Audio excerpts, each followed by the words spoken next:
Bonjour à tous, je suis ravie de vous retrouver. Nous sommes le mercredi 12 novembre. Voici les titres de ce journal. C'est un moment historique pour le monde spatial. Le robot Philae s'est posé sur une comète, une opération qui permettra d'en savoir plus sur l'origine de la Terre. En Vendée comme ailleurs, les passionnés ont évidemment suivi ce rendez-vous historique. Sur Terre, les commémorations du 11 novembre de ce mardi ont rendu hommage aux soldats, mais à l'heure du centenaire de la Première Guerre mondiale, les célébrations ont été plus symboliques encore. Enfin, Noël se prépare, notamment au Puy du Fou. Le parc ouvre ses portes à la fin du mois pour le spectacle Le Mystère de Noël. Avant ça, les acteurs sont en pleine répétition. Nous les retrouverons à la fin de ce journal. On débute donc ce journal avec cet événement historique. C'est une première. Le robot Philae a réussi à se poser sur une comète à plus de 500 millions de kilomètres de la Terre. Cela nous paraît très lointain, évidemment, mais à terme, cet engin spatial va nous permettre d'en savoir plus sur l'origine de la Terre. Avant ça, revenons donc sur ce grand moment de l'histoire vécu en direct par les passionnés vendéens. Reportage de Pierre Dalicieux.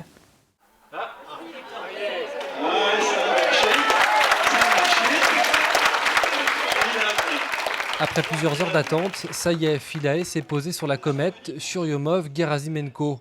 Un moment historique pour le monde scientifique, mais également pour tous les passionnés. C'était impossible de ne pas vivre cet événement et de ne pas le partager avec le maximum de personnes qui sont susceptibles d'être intéressées par cet événement.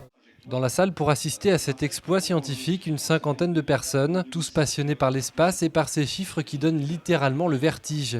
6 milliards de kilomètres parcourus par la sonde Rosetta depuis son lancement il y a 10 ans et un atterrissage à 500 millions de kilomètres de la Terre sur une comète qui se déplace à 55 000 km/h. C'est un peu abstrait, c'est comme tout dans l'univers en fait, c'est pas très facile à imaginer. Je suis pas habituée à entendre tellement de chiffres de ce rapport. Il y a déjà 10 ans qu'il tourne, et il y a eu au moins 10 ans d'expérience avant de le lancer et je trouve ça formidable, quoi. Au-delà des chiffres astronomiques, il est aussi l'objet même de cette mission, car les données que transmettra le robot Philae permettront peut-être d'en savoir plus sur l'apparition de la vie sur Terre, bref, sur l'origine du monde. C'est d'aller explorer la surface de la comète où on a de la glace et de la poussière. Et cette poussière contient des molécules qu'on appelle organiques, qui sont des molécules complexes, qui contiennent peut-être la clé de l'origine de la vie sur Terre. Photos, prélèvements d'échantillons, analyse du sol. Le robot Philae va ainsi nous permettre d'étudier la naissance du système solaire. On revient à présent sur les commémorations du 11 novembre et cette année, les célébrations ont été plus symboliques que les années passées puisqu'il s'agit, vous le savez, du centenaire de la Première Guerre mondiale. Dans les communes, le moment était donc important. Reportage aux Herbiers et à Noirmoutier avec Marine Fumelot et Caroline Tronche.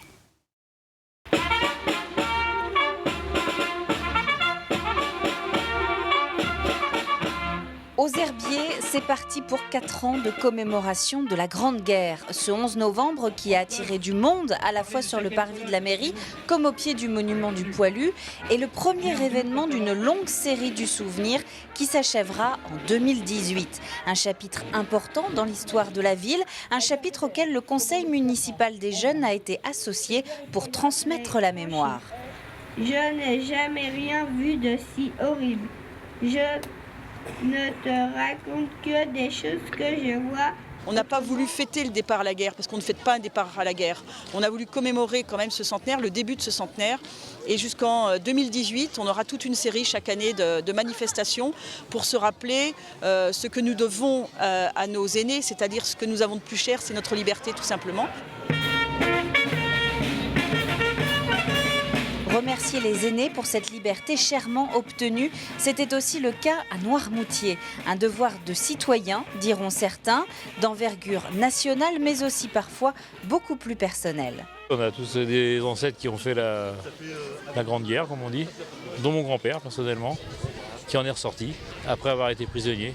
Pour nos grands-pères qui l'ont fait. Nos grands-pères et mon grand-oncle qui habitait la maison que nous occupons ici et qui était un poilu.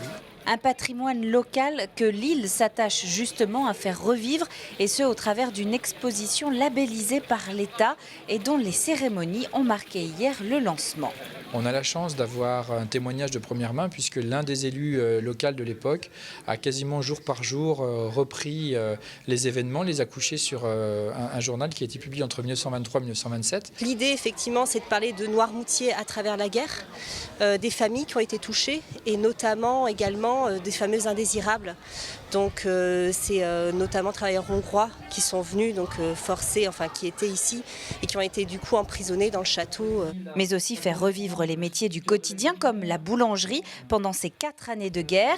Bref, à l'image des Herbiers et de Noirmoutier, cette commémoration du centenaire de 1914 est loin de marquer la fin d'une époque. Au contraire, elle ouvre un nouveau chapitre de 4 ans pour garder la mémoire vive de toute une nouvelle génération.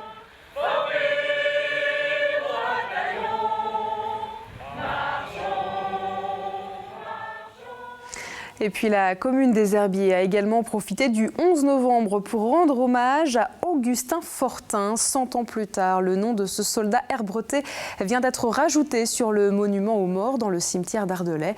En effet, l'homme est décédé en 1922, mais des suites de blessures de guerre. Aujourd'hui, il est donc considéré comme un soldat mort pour la France, comme le souhaitait sa famille. Alors bien sûr, le centenaire de la guerre 14-18 a été beaucoup évoqué hier lors du 11 novembre, mais de nombreuses communes célèbrent ce centenaire depuis de nombreux mois déjà et vont poursuivre les animations durant les 4 prochaines années, comme on vient de l'entendre pour la commune des Herbiers. Et à Fontenay-le-Comte maintenant, la ville a déjà proposé plusieurs temps forts, comme des expositions, des conférences, mais le grand public peut également revivre le quotidien de la guerre du soldat Valentin Savario grâce à Internet. Sur ce site, on y retrouve notamment ses lettres de correspondance et ses carnets de guerre.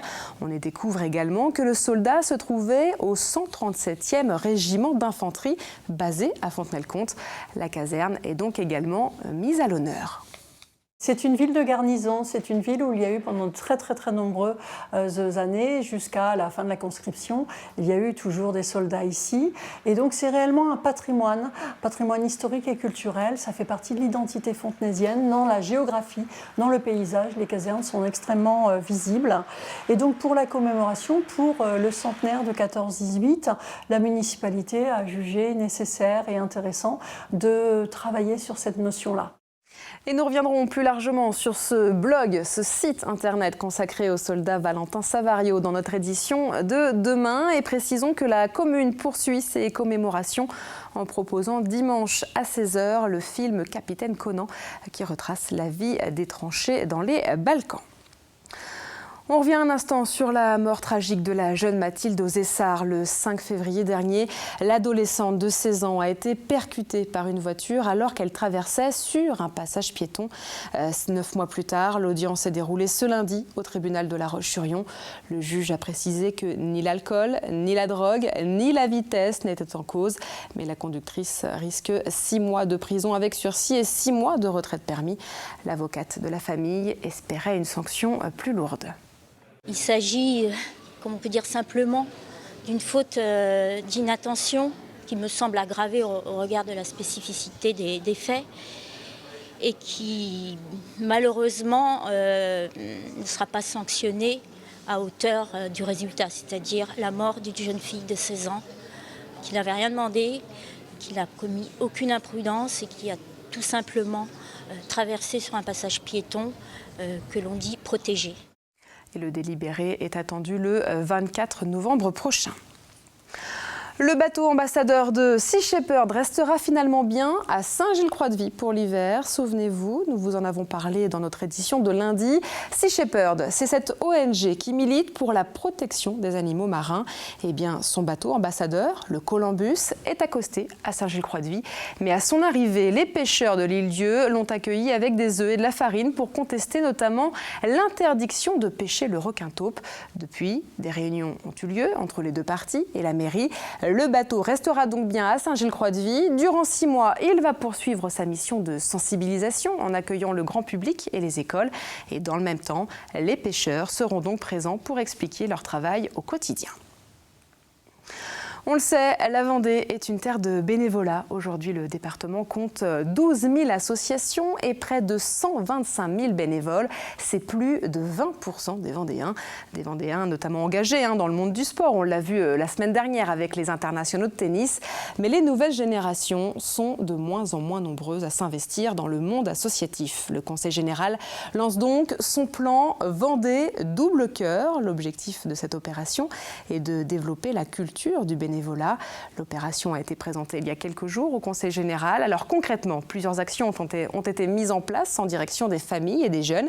Exemple, les collégiens ont été invités à s'engager à Saint-Laurent-sur-Sèvre. Les troisièmes proposeront désormais des cours de soutien aux sixièmes. Ce plan soutient également les bénévoles de 16 à 25 ans en offrant une bourse aux plus impliqués dans le monde associatif. Et un site internet a également été créé. Ici, le grand public peut y trouver toutes les informations sur l'engagement bénévole. L'objectif est donc de s'adapter aux nouvelles générations. Des bénévoles, on en trouve, on pourra en trouver. Encore faut-il, entre guillemets, être facilitateur par rapport aux demandes que l'on peut avoir et par rapport aux responsabilités qui peuvent être prises. Parce que quelqu'un acceptera facilement de s'engager comme bénévole. Être responsable, c'est moins évident. Je crois que ce plan départemental serait un plan d'aide, en aucun cas un plan de substitution ou quoi que ce soit. Je crois que le département veut être à côté du monde associatif dans le cadre de ce plan qui a été arrêté il y a un an environ. Un mot sur le salon de l'habitat qui se déroule en ce moment au centre commercial des Flâneries à La Roche-sur-Yon. C'est la 5e édition. Si vous avez donc un projet de construction ou de rénovation, notez que l'événement a lieu jusqu'à samedi. Regardez le monde autrement, c'est le thème de la semaine de la solidarité internationale. Elle se déroulera un peu partout en France à partir de samedi. Et en Vendée, plusieurs rendez-vous sont déjà annoncés à La Roche-sur-Yon. La programmation a été présentée il y a quelques jours. Le public pourra donc participer à des conférences, mais également découvrir des expositions et des films à ce sujet. L'objectif est d'inviter petits et grands à s'ouvrir aux autres au-delà des différences, quelles qu'elles soient. Chaque citoyen est concerné par cette solidarité. Connaître la culture des autres pays ou connaître ce qui se passe ailleurs permet justement de ne plus avoir de crainte, de ne plus avoir peur de l'inconnu, parce que finalement la connaissance permet ça. Et notez que tout le programme du 15 au 23 novembre est accessible sur le site de la ville de La Roche-sur-Yon. L'ancien président du FC Nantes, Kléber Bobin, est mort. L'homme de 78 ans était originaire de Fontenay-le-Comte. Précisons que sous sa présidence, le club de foot des Canaries a remporté 2 Coupes de France en 1999 et 2000 et a gagné le titre de champion de France en 2001. Sur les océans, à présent, on prend des nouvelles de nos Vendéens engagés dans la route du Rhum. Rappelons qu'il reste encore un bateau, Maître Coq, et 2 skippers, Alessandro Di Benedetto et Lionel Régnier. Et bien dans la catégorie IMOCA, Maître Coq pourrait bien franchir la ligne d'arrivée avant le week-end. Pour le moment, son skipper, Jérémy Bayou, poursuit sa route accoudé au premier, François Gabard, sur Massif. Et dans la même catégorie, Alessandro Di Benedetto pointe toujours à la 6e place.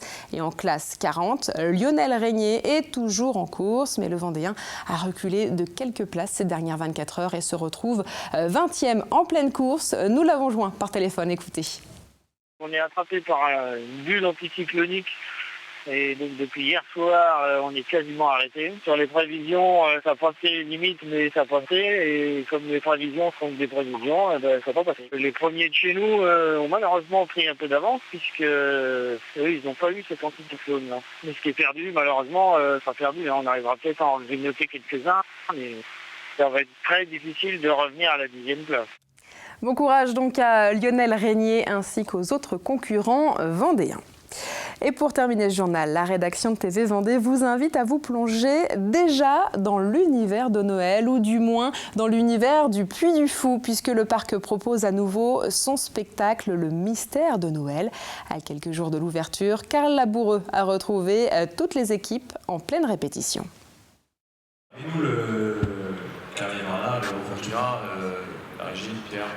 Et tout Jérusalem avec Une centaine d'acteurs à diriger auxquels il faudra ajouter les quelques 50 musiciens de l'orchestre philharmonique. Le mystère de Noël s'annonce comme le spectacle phare du Puy du Fou pour les fêtes de fin d'année.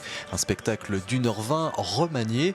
Alors depuis quelques jours, les répétitions s'enchaînent car la première aura lieu dans 2 semaines. C'est un marathon, il faut savoir que c'est à peu près 2 mois de préparation. Tout a été préparé déjà en coulisses, les coulisses sont prêtes, la scène comme vous le voyez est bien avancée.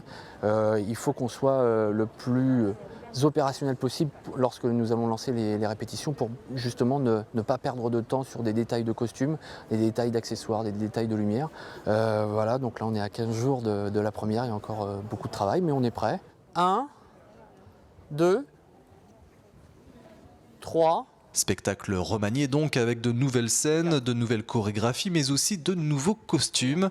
La moitié d'entre eux a été reconfectionné. Autant dire là aussi un travail important puisque tout est réalisé ici et parce que le mystère de Noël c'est un vestiaire de plus de 300 pièces. Ici vous avez la délégation des hindous. Donc la jeune fille qui est ici va être au départ soldat romain. Ensuite elle va être danseuse hindoue. Et là, actuellement, elle est en courtisane, donc elle est sur scène avec son costume de courtisane. C'est des nouveaux costumes, c'est des réparations de costumes qui existent déjà, et puis des nouveautés aussi au niveau chapeau. On a toute la délégation du peuple d'Orient qui est à refaire, donc on a refait les vêtements, et donc là, on termine les chapeaux que les comédiens auront sur la tête. C'est qu'ils sont trop grands, c'est ça? Des éléments de costume, des décors ou encore des lumières qui sont donc encore en préparation avant la première représentation le 29 novembre prochain. Et notez que le spectacle sera proposé les 4 week-ends à partir du 29 novembre et le parc sera également ouvert les 22 et 23 décembre. Alors avant ça, on va d'abord s'intéresser au temps annoncé pour demain et ce jeudi 13 novembre. Restera gris, la journée débutera même sous les averses, mais la douceur sera toujours au rendez-vous. Dans quelques minutes, Armelle Pavageau vous en dit un peu plus sur les conditions prévues pour ce jeudi. C'est la fin de ce journal. Merci à vous de nous avoir suivis. On se retrouve évidemment demain.